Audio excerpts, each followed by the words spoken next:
इन deep knowledge classes. बात करते हैं क्वेश्चन नंबर 5 ऑफ एक्सरसाइज 2.4। बिल्कुल सिंपल है, क्या कह रहा है देखो, Shobho mother present age is 6 time the Shobho present as.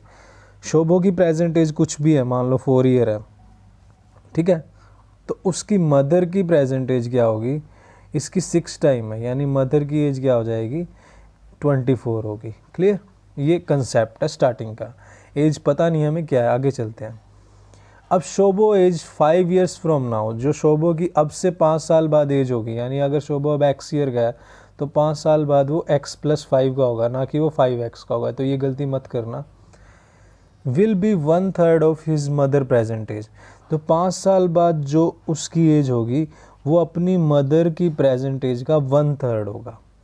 What are the present age, ठीक है, बिल्कुल सिंपल है, तो हम मान के चलते हैं। देखो, लेट शोभो प्रेजेंट एज हमने मानी x ईयर, फिर मदर की एज क्या हो जाएगी 6x।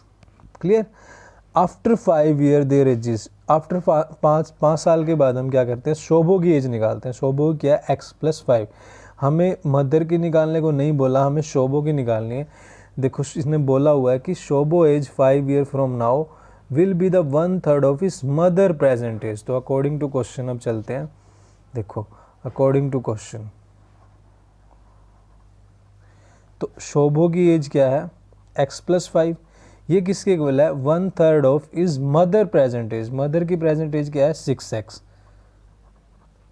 क्लियर, तो यहाँ से देखो ये 3 2 x, तो x+5 is equal to 2x। अब ये वाला x मैं उधर ले जाता हूँ, तो 2x माइनस x, यहाँ पर 5 बचा, तो ये x की वैल्यू क्या आ जाएगी 5, तो मेरे पास x आ गया 5। तो अब मैं एजेस निकालता हूँ। देखो x 5 आया, तो इसका मतलब क्या हुआ, शोभो की एज क्या होगी 5 ईयर्स, और मदर की क्या हो जाएगी 6 × 5 30। क्लियर, अब चेक करते हैं कि ये दूसरी कंडीशन भी ठीक है या नहीं है। देखो अगर शोभो 5 साल का है तो 5 साल बाद 5 + 5 10 का हो जाएगा, और उसकी मदर की प्रेजेंट एज क्या है, मदर जो प्रेजेंट एज है वो हमारी कितनी आई है, देखो 30 आई है। तो क्या ये बात सही है, हाँ सही है। देखो 10 और 30, अब ये शोभो की 5 साल बाद क्या है, इसकी 1/3 ही तो है। क्लियर, तो ये आपका आंसर है। नाउ क्वेश्चन नंबर 6, बिल्कुल सिंपल है। There is a narrow rectangular plot, एक रेक्टेंगुलर प्लॉट है, clear, reserve for a school, किसी स्कूल के लिए रिजर्व किया है in Mohali village. The length and the breadth of the plot are in the ratio 11:4। कोई मान लो ये एक रेक्टेंगुलर प्लॉट है, इसकी जो लेंथ और ब्रेड्थ है वो 11:4 में है। क्लियर, ये 11 और 4 नहीं है, रेशो गिवन है, मैं एग्जांपल ले रहा हूँ। At the rate of 100 metre it will cost the village panchayat 75,000 rupees to fence the plot, plot को फेंस करने में। जब बात करनी है फेंस की, तो इसका मतलब क्या हुआ कि उसकी बाउंड्री की बात कर रहा है, और जब बाउंड्री की बात कर रहे हैं तो इसका मतलब क्या हुआ, पेरीमीटर की बात कर रहा है। तो what are the dimension of what, बिल्कुल सिंपल क्वेश्चन है। मैं आपको एक छोटा सा प्रैक्टिकल लेके एग्जांपल लेके समझाता हूँ कि मान लो मेरे पास कह रहा है कि एक प्लॉट है जिसकी लेंथ 3 है और ब्रेड 2 है, ठीक है, और इसकी बाउंड्री को फेंस करने का खर्चा 10 रुपीज़ है पर मीटर। तो टोटल कॉस्ट बताओ क्या आएगी। तो मैं क्या करूँगा, पहले मैं पेरीमीटर निकाल लूँगा, ठीक है। पेरीमीटर क्या आएगा 2 × 3 + 2, लेंथ प्लस ब्रेड्थ, यानी 3 + 2 5, ये आ गया 10। ये 10 मीटर मेरा क्या आ गया पेरीमीटर। अब बोल रहा है कि इसको पर मीटर को फेंस करने का खर्चा 10 रुपये है, तो टोटल कॉस्ट बताओ। तो अब मैं क्या करता हूँ, मेरे पेरीमीटर को 10 मीटर को मल्टीप्लाई करता हूँ किससे, पर मीटर कॉस्ट से। पर मीटर कॉस्ट कितनी है मेरी 10 रुपीज़, मल्टीप्लाई पर मीटर कॉस्ट, तो मेरे पास क्या आ रही है टोटल कॉस्ट, तो ये आ गई 100 रुपीज़। तो बिल्कुल छोटा सा कंसेप्ट है, सिंपल सा। जब भी आप पेरीमीटर को उसके पर मीटर से मल्टीप्लाई करोगे तो भी तो टोटल कॉस्ट आएगी। अब यहाँ पे आपको उल्टा दे दिया, अब यहाँ पे आपको पर मीटर कॉस्ट दे दिया और टोटल कॉस्ट दे दिया, आपको पेरीमीटर निकालना, तो बात तो वही है, आप इसको डिवाइड कर देंगे। तो इस कंसेप्ट को यूज़ करके मैं काम करता हूँ। तो देखो, late length of plot is 11x and breadth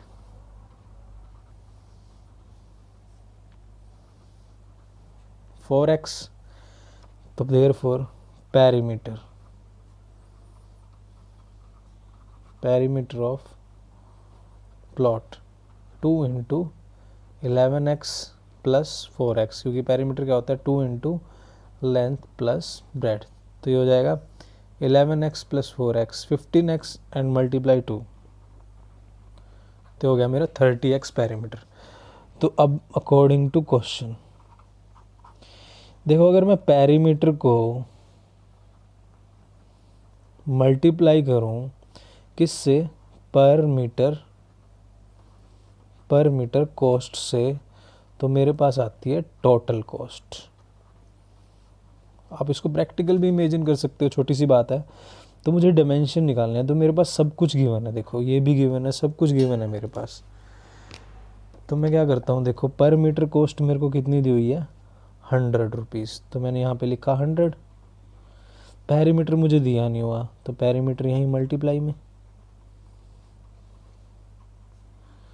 total cost मुझे दी हुई है, टोटल कॉस्ट मुझे कितनी दी हुई है, देखो 75,000 रुपीज़। तो मैं सोल्व कर देता हूँ। देखो पेरीमीटर मेरा कितना आया था 30x इंटू में 100, तो ये 75,000। तो मुझे x निकालना है, x को मैंने यहाँ रखा, इधर क्या है 75,000। तो देखो ये 100 है, ये भी नीचे चला जाएगा, और ये 30 है, ये भी नीचे चला जाएगा। तो ये 1 0 ये कट गई, 2 0 ये कट गई, और 3 से ये 25 आ गया। तो x की वैल्यू क्या आई मेरे पास 25। तो आपके पास x 25 आ गया। तो आप फाइंड करते हैं। तो अगर x 25 है तो देखो 11 इंटू 25, तो ये हो जाएगा 275। तो लेंथ क्या हो जाएगी आपकी 275। तो ब्रेड्थ क्या हो जाएगी, देखो 4 इंटू 25, ये हो जाएगी 100।